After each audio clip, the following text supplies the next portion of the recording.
Welcome in on a Max Effort Monday, driven by the Ram trucks, pre-owned and new at Mac Hike in Flowood, MacHikeFlowwood.com. For your next pre-owned or new Ram truck or Jeep, Mac Hike in Flowood. You're listening to 105.9 The Zone, ESPN.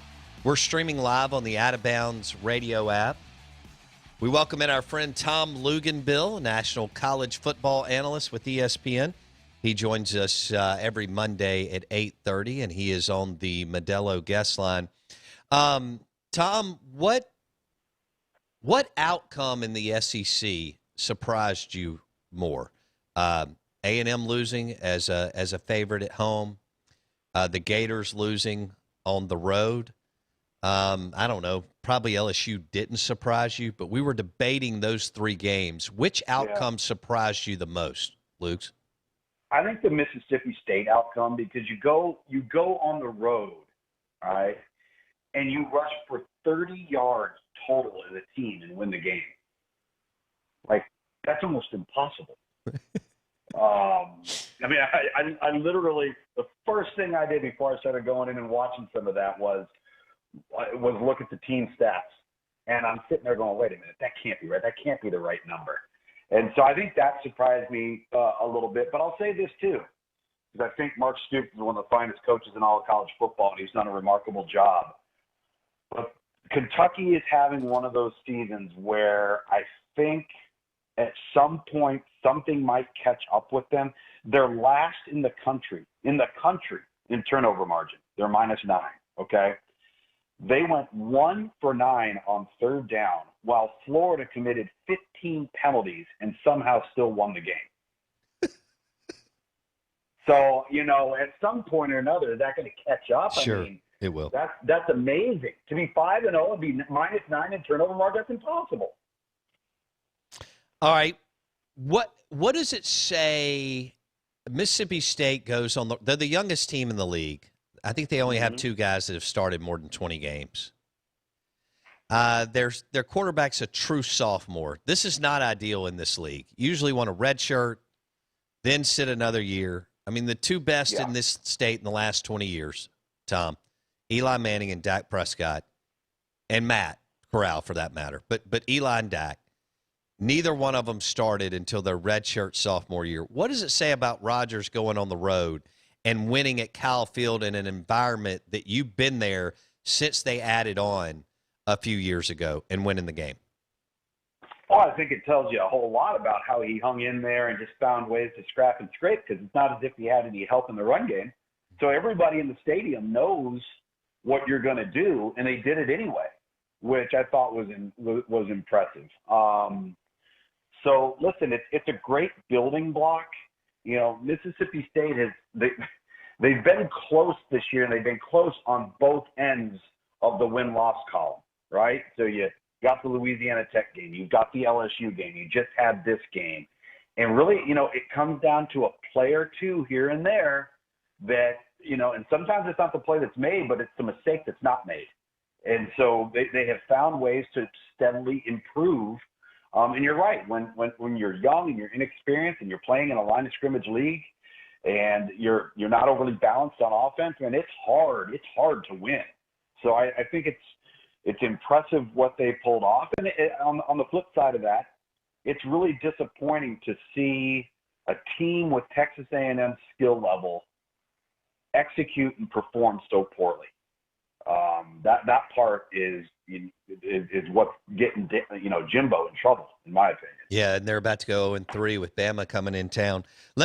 I want to bounce this off of you because you're traveling throughout the weekend. I don't know what you see and pick up, but Gene Chizik, who you know well, talked about Leach facing Leach. He had coached against Leach several times.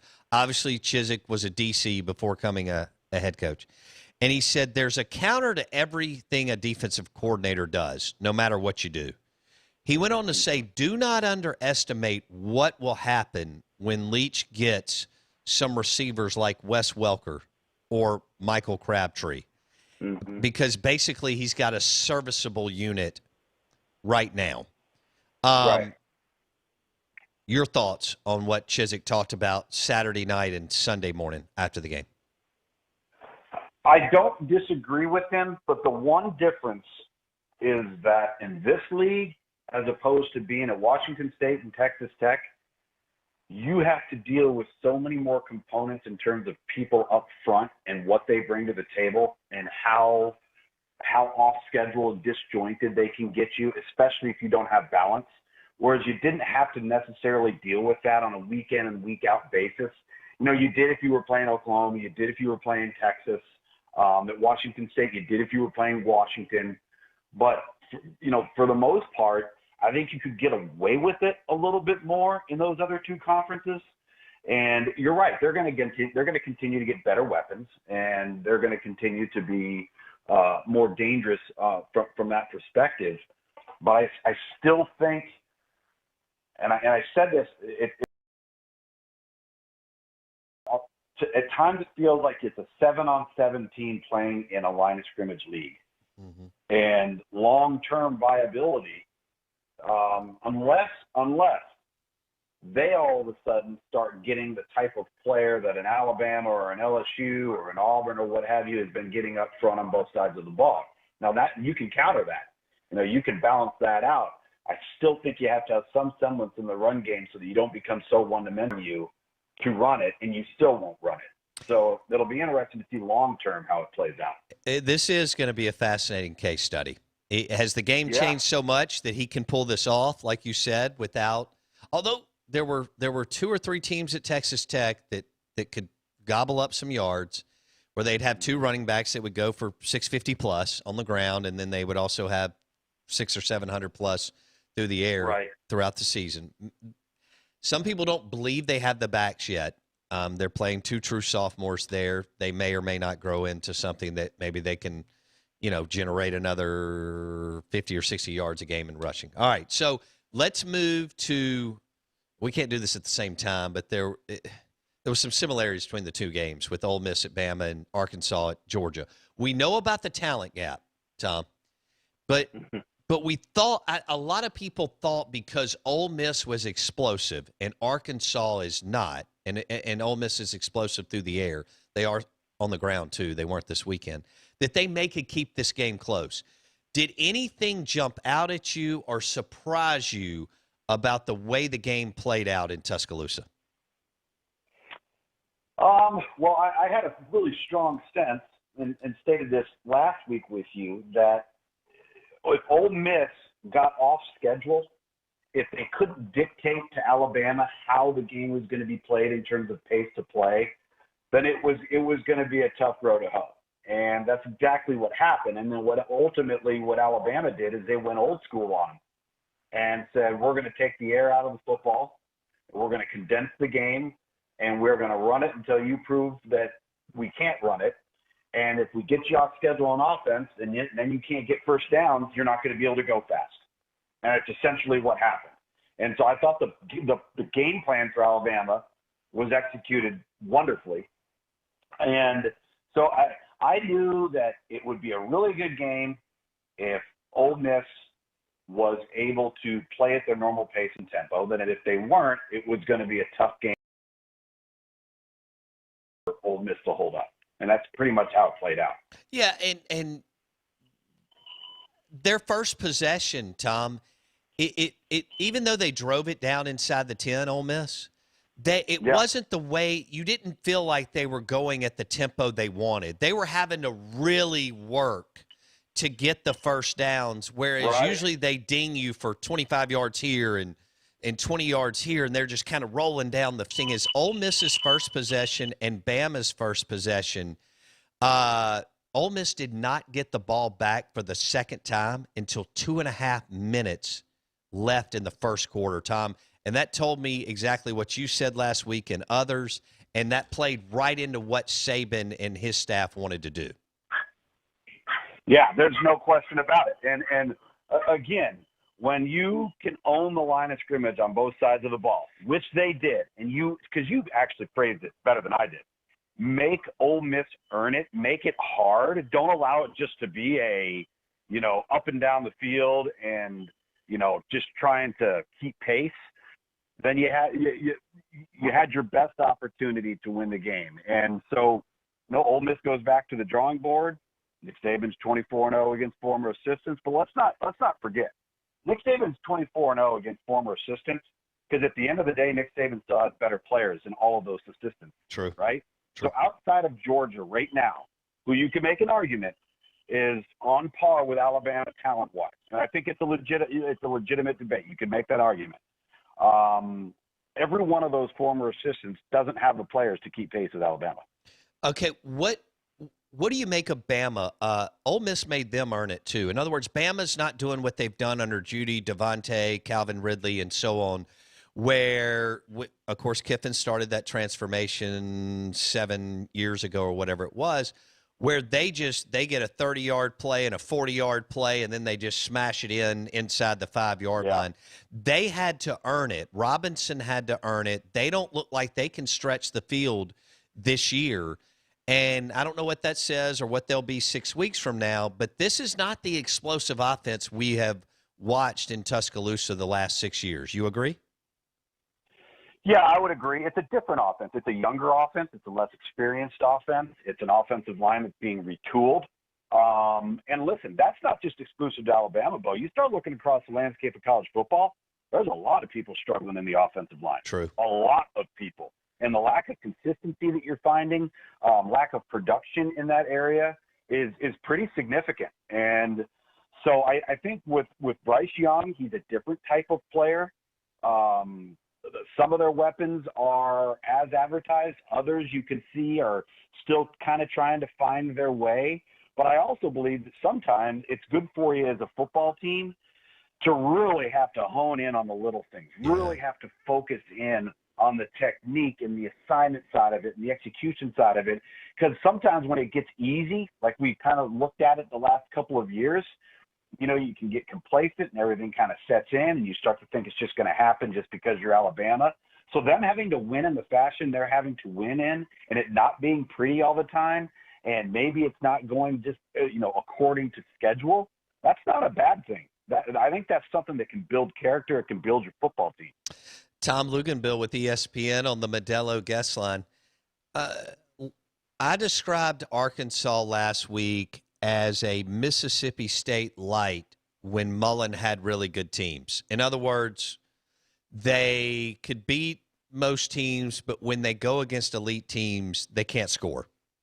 And they couldn't against Georgia on Saturday. They're just limited there. I think Kendall Browse is doing everything he can, but they're limited. Dan had about 3 teams that were really good, Lugs, but they couldn't score against Bama and some other teams. So I don't know if you agree with that, but having said that, how do you see this Arkansas-Ole Miss matchup after they're coming off, I guess, disappointing losses, even though they were heavy underdogs?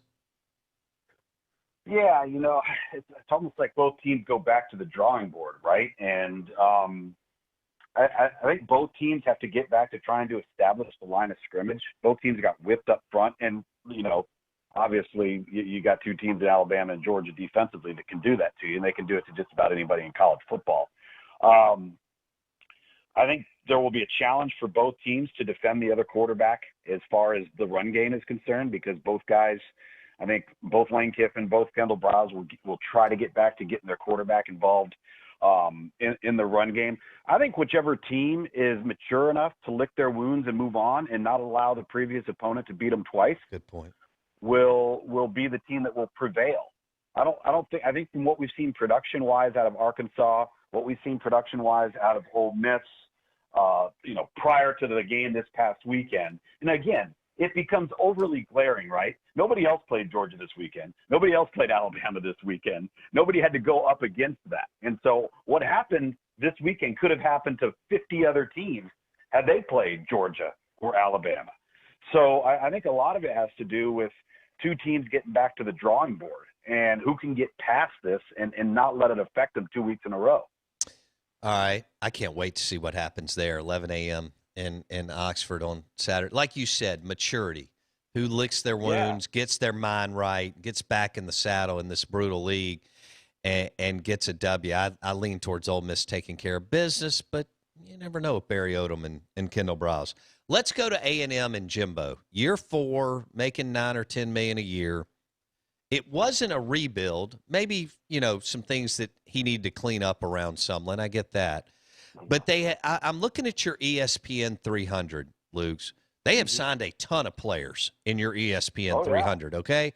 So they have moved they were already hovering around 12, 13. I mean, Sumlin landed some good classes.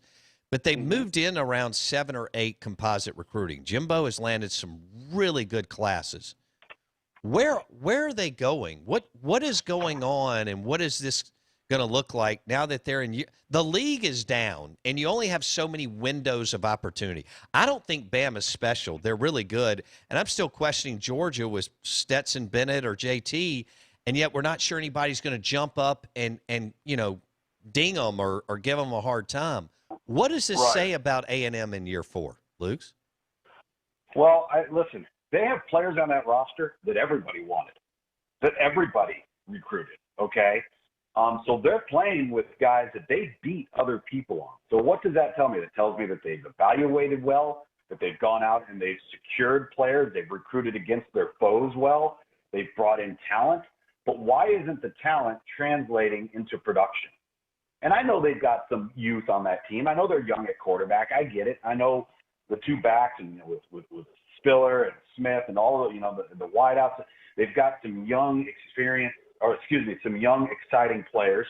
They're not a great team in the offensive line. We reference that with a lot of teams right now in college football. Defensively, they've got front people. It's really mind-boggling to me, and it's hard enough to know that in order to get to Atlanta, you're likely going to have to beat Alabama, beat LSU, and beat Auburn. All right, that's not even counting the Ole Miss game, the Mississippi State game, or whatever your over games are into the East. But when you have good players and you go into the matchup and you're not playing to the level of your talent, now you've just made it worse. You've made it even more difficult. And so something's missing, something's not translating there as far as production, because the talent base and the skill that they have, and I would even argue in some positions, the depth that they have is there. They have those types of players to compete at a very, very high level. For whatever reason, it's not translating. If they get beat like we think they could this weekend, they'll be 0-3 in the conference in year 4 now as an elite recruiter. I think they'll probably start asking some tough questions. He's not going anywhere, but I think they'll start asking some pretty tough questions out there in College Station. Mississippi State, go ahead. Real quick, they'll have to. They're going to have to ask tough questions of him, tough questions about the staff, and maybe some tough questions about whether or not he should be the head coach and the offensive coordinator. He's always done it. That's it. He's always done it. He's never wanted to give it up. I get that. I understand that. But right now, things aren't running smoothly. No, I try to get Kendall Browse, Jeff Levy type guy, pay him $1.5 million plus a year, but I don't know if Jimbo will ever relinquish that 150-page playbook that he has on the sidelines, which I think is nonsense. Okay, Ole Miss and Mississippi State still have Auburn on their schedule. Auburn travels to LSU, and maybe the TJ Finley thing pushed Bo Nix. You and I have been talking about how maybe he had hit his ceiling coming out of high school and so on. He played his tail off on Saturday night, Tom. Your thoughts on Bo Nix? He did. He scrapped, he scraped, he competed, he found ways to create plays, keep things alive, and then most importantly, and this is really the whole core of it, the end result of some of those spectacular plays he was making to keep the play alive was not negative. See, that's the thing that we fail to realize with him is he does this. You get really, really excited. He makes some plays with his feet. I mean, how many times have we criticized Bo Nix for evading the pocket too early, scrambling around and retreating, and next thing you know, he gets sacked or he throws the ball to the other team. But then he'll also do what he did on Saturday night. So the question you have to ask yourself is, do you trust him? All right? Because, listen, he deserves a ton of credit. It was a gritty performance. He made the plays that needed to be made when they presented themselves. But he's also done exactly what he did on Saturday with a negative end result. And so he can't revert back. He's got to continue to press forward, play within the offense, and show consistent positive momentum. Because I get a little bit worried watching him, and I think we all should. You start getting nervous when he's running all around and he's not, playing from within the pocket. And yes, some good things can happen, but we've also seen some bad things happen too. And he's got a brutal test this weekend, hosting Georgia and that defense. Is it time to – they may be already panicking in Baton Rouge. I don't think it is, even though he suffered a brutal loss. But is it time to panic in Gainesville? No, I don't think so. And that's a bit premature. I think it's easy to sit there and say, okay, you're the head coach of the Florida Gators, and for the first time, Kentucky's beat you at home and away. So now we're gonna take everything Dan Mullen's ever done, and we're gonna act like it doesn't exist. They didn't play great. All right. They've had some times where they've looked pretty decent. I still think that they are a team that could potentially hit their stride the longer the season goes on. But like I said, they ran into one of those situations with Kentucky where Kentucky might just be having one of those years, man, because there's nothing statistically that should tell you Kentucky should be 5-0, but they are. And so it might just be, again, one of those deals, but this is how it works out. We'll wrap it up with this. Tom Luginbill on the Modelo guest line. Got about a minute and a half. LSU at Kentucky. Can you imagine if LSU drops this game, Tom, this weekend? I mean, it wouldn't surprise me, but it wouldn't surprise me if LSU won this game either. I mean, it really, really wouldn't. And again, somebody with the way Kentucky's playing, the way LSU's playing, you kind of feel like something's got to give, right? I mean, at some point or another, is Max Johnson going to have a masterful performance? Is Will Levis going to have a masterful performance to kind of get them over the top? It's the one thing we feel like we've kind of lacked with both teams is that performance that makes you believe that, okay, they've got a quarterback they can count on that can carry them. One of those guys needs to emerge. Anything outside of the SEC, any team outside the SEC that you see could make a run and make this interesting with Bama or Georgia, another team? Ohio State and Michigan. I think both of them are starting to hit their stride, starting to play really, really well. The one thing that we failed to realize about Ohio State is with their condensed season last year, they never had any opportunity to get C.J. Stroud any meaningful snaps because he couldn't play. They only, they missed half of their season. So you didn't get the reps you'd love to get that guy. So he comes into the season, he's basically brand new. And he played really, really well on Saturday. So I think Ohio State's starting to get better. In Michigan, for the first time in a long time, looks like they're finally answering the toll when it comes to performing well week in and week out. There you go. Tom Luginbill with ESPN on the Modelo guest line on National Taco Day. Lugs, you're the best. Thank you, buddy. Be good. Oh, take care, buddy. See ya. The show is brought to you by your next Ram truck, pre-owned or new. Mac Hike in Flowood. MacHikeFlowwood.com. Also presented by Havana Smoke Shop. Grab some delicious premium cigars for Monday Night Football at Havana Smoke Shop in Jackson or across from Shaggy's at the Reservoir. We're live in the Bank Plus studio. Happy National Taco Day. Steve Robertson coming up, 9:15.